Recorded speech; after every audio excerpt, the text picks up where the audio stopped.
3, 2, 1. What's up guys? Today I'm going to be talking about why it's so important for Tesla to come in the S&P and become a part of the S&P 500, because just today, just a few hours ago to be specific, they posted that they have 90,650 deliveries, which means those are the amount of cars that got into customers' hand. They only produced 82,272 cars, which is fine because their factory was closed. But what's the important number here is that they delivered 90,000 cars to customers. So 10,600 of them were a combination of S and X, and 80,050 of them were a combination of a 3 and the Y. That is a big number on its own. They produced that while a global pandemic was going on, while their factory was shut down. That's how impressive that is. Every other car manufacturer had a drop in sales by quite a big margin, but Tesla, nope. They actually went up. From quarter 1 to quarter 2, they went up, even with their factory closed for about 6 weeks out of that quarter. Okay, so that's that, but why is it so important for them to become a part of the S&P 500? For that, you actually have to know what is the S&P 500, and the S&P 500 is basically an index fund which follows the top 500 companies in the US, the top 500 most valuable companies in the US. And at this moment, Tesla has a market cap of $224 billion.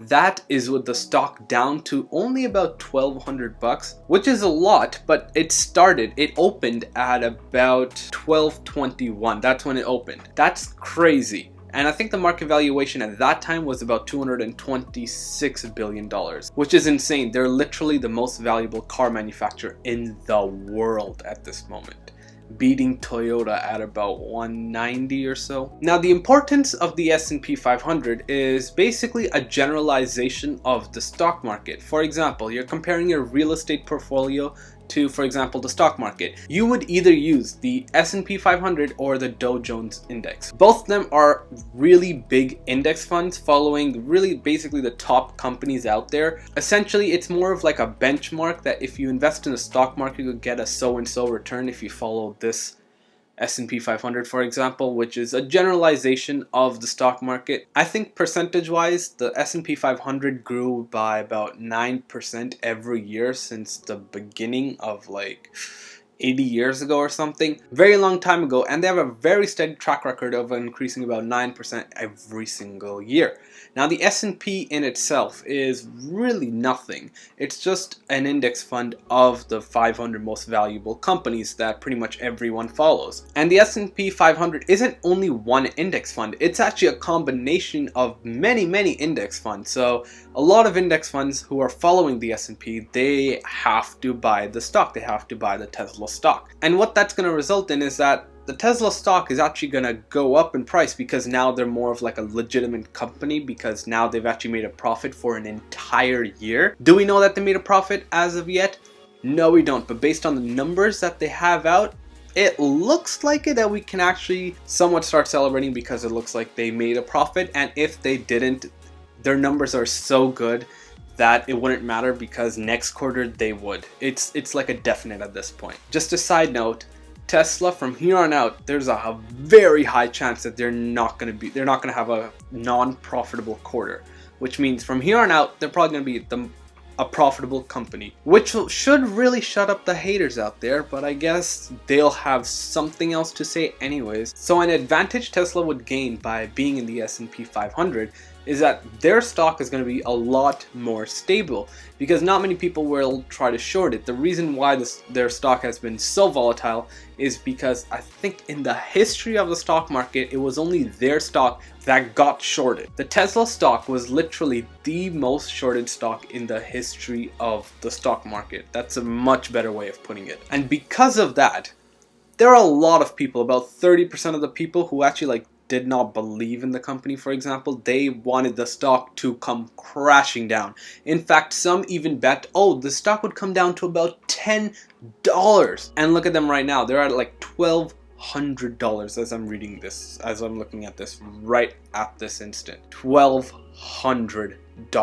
In the future, I really think that Tesla will go much higher than this, and according to ARK Invest, Kathy Wood at ARK Invest, she said that the stock is going to hit about $1,500. I think she said in about 2024. Based on how it's going, I think we'll be about 4 years early, and we thought that this was basically impossible. And now that it's actually happening, I'm not going to discount the possibility that their stock won't get up to $24,000. So what's in the future for Tesla? Well, in the short term, I feel like during the annual shareholder meeting, which Elon did actually state they are gonna plan on doing this, maybe at least he's gonna talk to the shareholders, is that they're gonna have a stock split. The stock is way too high at this moment, and if it ever reaches $24,000, that is still way too high, and having a stock split is a really good idea. So now, what is a stock split? Basically, for example, if I have one share of, say, Tesla, for example, they do a stock split of 2, which basically means I now have 2 shares. But the price of the stock gets cut in half. So my total valuation is still the exact same as if I had 1 share of $1,200 or 2 shares of $600. Now they can go beyond that and do something like what Apple has done in the past, which is an 8x drop or even a 10x drop. I'll use 10x just to keep the calculations very simple. With a 10x, my $1,200 will turn into $120 per stock, $120 per stock. What that will entail is that, sure, although one stock is worth less, but my entire portfolio in itself is still worth $1,200 as that one stock. Now that 1 share is now equal to 10 shares, which basically just means they increase the amount of shares out in the market by an order of magnitude, which is 10x. So what about the long term? Now long term, I feel like Tesla is still gonna rise in stock price. So now it's gonna take a while for it to actually reach, say, about $20,000. Obviously before any stock splits occur, but I'm not gonna discount that possibility. They have a lot of technology that no one has actually seen yet. Battery Investor Day hasn't happened, and that is said to pretty much blow the stock up if it's actually good, especially the million-mile battery. You get the million-mile battery, you get some really cool battery manufacturing. Supposedly, they have a battery that could double the range of every single car they have. So now, for example, with adding that new battery in a Model 3, instead of having a 300-mile range, you can have a 600-mile range. Double the capacity, but keep the same form factor and weight. I think that's what's going to happen. Nonetheless, your Model 3 can have 600 miles of range. There's really no use for that, but that's a separate video if you want to talk about that. And because we don't know anything about Battery Investor Day, we'll just think about it. It's just a speculation at this point. No one knows anything. With that being said, Tesla being included in the S&P 500 is a pretty big deal to institutional investors. That basically represents that they are the real deal. It's a good company. They are profitable. They will become basically a mega giant. And I'm not going to discount the possibility of them becoming a $1 trillion company because, as Elon has said before, they are more like many different startups working on different technologies rather than a car company, whereas all the other manufacturers are just a car company.